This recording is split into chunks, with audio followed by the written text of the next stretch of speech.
last year saw the fastest annual rise in the concentration of carbon dioxide.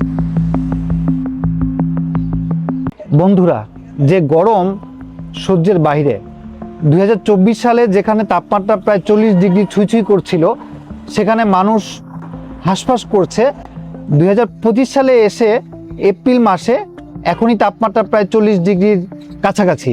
কিন্তু প্রশ্ন হচ্ছে, এই তাপমাত্রাটা কি শুধুমাত্র আবহাওয়ার একটা খেলা, নাকি আসলে এর পিছনে অন্য কোনো কারণ আছে? বিশেষজ্ঞরা বলছেন এটা বৈশ্বিক উষ্ণতা এবং জলবায়ু পরিবর্তনের ফল, এবং প্রতি বছরই গড় তাপমাত্রা কিন্তু বেড়েই চলছে। গাড়ির ধোঁয়া, ফ্যাক্টরির গ্যাস এবং এই যে আমরা গাছ কাটছি, এ কারণেই কিন্তু তাপমাত্রাটা বেড়ে যাচ্ছে।